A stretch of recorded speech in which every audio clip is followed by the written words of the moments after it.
Good afternoon. I'm Jim Wright with the Longhorn Historical Society, and I am here on location at Lanier Middle School in Sugar Hill, Georgia. Today, for Georgia on Location, we're going to be talking about the juvenile justice system. Here we go.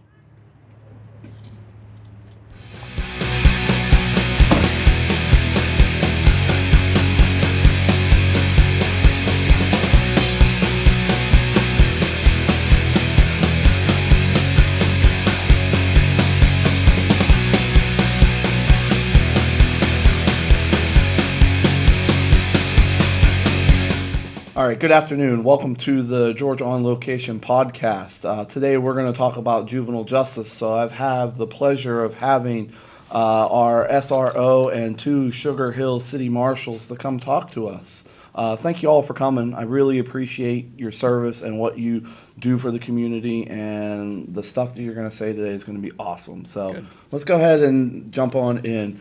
I just have a couple questions for y'all. How long have you been in law enforcement? What is your experiences with juvenile justice? And what do you do? Why do you do the why part of your job? And why do you do what you do? So go ahead and introduce yourself, and then I'll go first, I guess. I'm Ed Ritter, and I've been in law enforcement for a little over 30 years now. My latest position now is with the City of Sugar Hill as a marshal, and prior to that, I've been here for 2 years now, and prior to that, I was a sergeant with the Gwinnett County Police Department, and I retired with them after 22 years, and retired as a sergeant in the Special Victims Unit, where we oversaw crimes against children and other adult crimes and so on, sexual assault cases and stuff like that. I also worked homicide and various other positions, including staff inspections and public information officer, so I was dealing with the news every day, and that was a ton of fun. okay, man, I'm sure there's a lot of interesting stories that come out with that. I was involved with it special all. unit. Yeah. Oh man, it's crazy. I was on. I did grand jury duty one time, and just hearing the craziness Horrific cases. that goes on. Yeah, Particularly crimes against children. yeah, They're just brutal cases. scary stuff. Yeah. Very good. My name is Michael. I'm a marshal with the City of Sugar Hill. I've been with them for about 2 years. Before that, I was with Gwinnett County Police Department for 8 years. Had a good time, enjoyed it. I like policing. One of the reasons I want to do it is it's old, it's cliche. It's just to help people. People need help, and we're able to help. And that's just, I know there's more to life than just me and my life. If I can impact other people's lives, and in turn, I think I get enriched by that. That's awesome. I mean, similar with being a teacher, you know, that opportunity to give back, and you know, we serve in so many different ways and serve as so many different ways. You know, it's just awesome to kind of. Definitely, and serve is the correct term. Yep. For me, it's a calling. Yep. Yeah, a calling. I'm Officer Merriam. I'm the school resource officer here at Lanier. This is my 6th year here, my 10th year as a school resource officer, and 15th in law enforcement. I also worked at Gwinnett County Police Department before I started working here. So we all have very common background in the same area. Reason I became a police officer is the same thing. I just want to be a useful, helpful person to my community, and if I can help somebody, even if it's a very small thing or a huge thing, like life-saving type of situation is this. I don't know. I just want to be a part of that. Okay.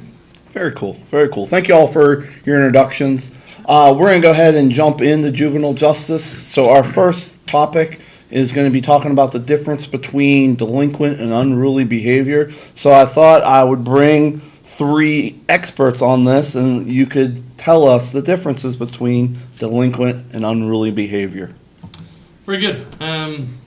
When we talk about, in the juvenile aspect, when we talk about delinquency and delinquent behavior, it's pretty much if a juvenile is to commit a crime, and that we would describe as a crime, theft, battery, assault, whatever it might be, that would be delinquent behavior. Now, when we talk about unruly behavior, that's something that they probably shouldn't be doing, but because they're a child still, quote unquote, no offense meant, then it becomes unruly behavior. truancy, skipping out past curfew, things that I can skip a day of work and not get in trouble for it. But if a child was to do it, then that's when the unruly behavior starts to creep in. Yeah, like smoking is, hey, I can smoke if I want to, Absolutely, yeah. but for the juvenile, they cannot. That is no good. It's no good for anybody. No, but it's not. Actually no good. So this is not an endorsement of Yeah. that, okay? Let's just use as an example. Before we move further, let's define what is a juvenile. A juvenile is going to be a person under the age of 18 years of age. 18 years of age, or under the age of 18 and younger, is considered juvenile. Okay. So, and with that, when a juvenile turns 17, so when they become 17, they are considered an adult in some aspects of the juvenile court system and the adult court system, as far as if they were to be incarcerated or taken into custody or anything like that, from 17 to 18, they would actually go to adult jail, Big boy jail. but they would be in their own segmented 17-year-old pod at the jail. Okay. So if Yes. they're 16 and under, they would go to what is a regional youth detention center, 16 and under Okay. for that. There's been many times that we found juveniles shoplifting was very common with a lot of the delinquent juveniles, and they've been at that 17, that new sweet spot, That threshold. that threshold. And it was actually a girl that had been arrested for it before. She was a juvenile, 14, 15, 16, and she'd just been released to her parents. But this time I showed up, and she was 17. So she got on the phone with her mom, and mom said, let me speak to the officer. Let me speak to him. I'll speak to the officer. I said, officer, I'm 10 minutes away. I'll come. You just release it to me. No problem. No problem at all. You can come here if you want.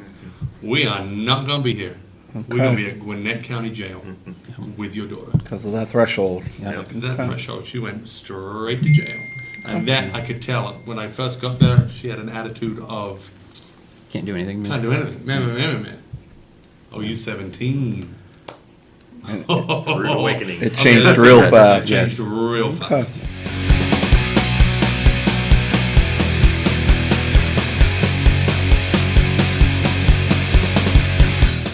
Before we move on to the rights of a juvenile, let's talk about the consequences of a delinquent act and an unruly act. In a delinquent act, the consequences include placing the juvenile on probation, incarceration for up to 60 days, or committing the child to the custody of the Department of Juvenile Justice. For an unruly act, the consequences of being guilty are going to be release the child to custody of the parent or legal guardian with no court supervision, placing the child on probation, committing the child to the Department of Juvenile Justice, and detaining the child at a YDC. Also, sending a juvenile to an outdoor program or a boot camp.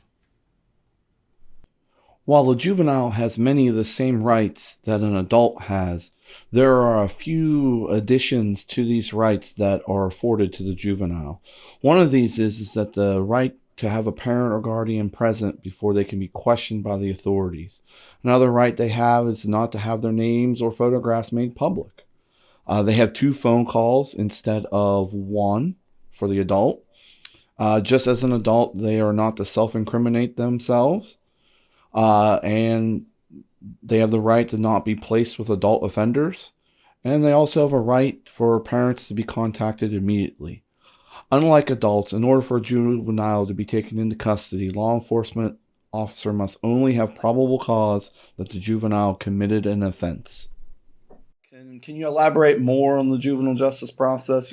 One of the big things I want to point out is that there's not a jury in juvenile cases. Now, there's exceptions to that, but for the most part, there's not a jury, right? The end goal when it comes to juvenile court and going through the juvenile process, the ultimate goal is what's going to be in the best interest of the juvenile. And is nowhere near as adversarial as it would be with an adult court or trial. So everybody's going to work together. You got the prosecutor, you got the attorney for the child, you have the attorney for the parents, possibly, depending on what is going on. And they all work together on what's going to be the best interest of the child for the best possible outcome for rehabilitation or becoming a fruitful member of society and so on. Okay. The the juvenile would say that, yes, I did this and I committed the crime, whatever it was. The judge would then give, okay, we accept your plea, or we accept your admission of guilt, and we will do a sentencing hearing. And then after that, everything will be done. The sentencing is where the punishment comes in. Yeah. The type of punishment. It could be boot camp. It could be more than likely going to be fines and community service and some sort of counseling and potentially more jail time in RYDC. But it just all depends on past history, current home situation, and the availability to recommit that same crime. There's a lot of things that come into Aggravating balance circumstances with that, yes. associated with it. Yeah. And so on. Yeah. I mean, I think, as I talk to the kids about it, it's like you're given this opportunity to kind of change your ways, because when you become an adult, now obviously there's exceptions to that, but when you become an adult, it's the real deal Holyfield. I go and shoplift when I'm 16 years old. There might be a little bit of grace there on shoplifting, but that might escalate as an adult. It might be Grand Theft Auto or something, and there's no grace on that. And it's not like, oh, you're cool. Yeah. And the difference between jail, the adult jail, and RYDC is really nothing other than age. They're sleeping on, in concrete walls and steel cell doors and a little tiny mattress that they're going to be sleeping on and so on. It's not comfortable. It's not a friendly place. You're in there with really bad people that are your age, and you just don't want to ever be there. Okay. Yeah. All right. Well, as we conclude for today, is there anything else that you would like to say about juvenile justice just as a whole, or any other notes before we sign off for today? Just be on your best behavior. Do what's right and do it all the time. It's very, very easy to avoid jail. All you have to do is not break the law, not steal, Voluntary not hurt, compliance. It's super easy to not get in trouble. Just think before you act. That's the easiest thing to do. Just take a second and be like, what's going to happen if I do this? What can happen if I do this? Because the older consequences. kids are getting, especially because this is for 8th graders, Yeah. they're held at a higher standard than what their 6th graders are, and then what the 4th graders at the elementary school next door are. Every year you get older, you get more and more responsible, and you're going to be held to that responsibility by adults. Yep. And I think that's an important thing to remember. I think it's important also to keep in mind who your friends are. It's very easy to get caught up in the wave of peer pressure. Yep. Everyone's doing it, we're doing this, that, and the other, and Not cool. it just gets way ahead of you. And before you know it, you've done something real stupid. Yep. Real stupid. All right. Thank you all. Thank you very Yes, much. thank you. Appreciate it. This is Jim Wright with Georgia On Location. Have a wonderful day. Bye.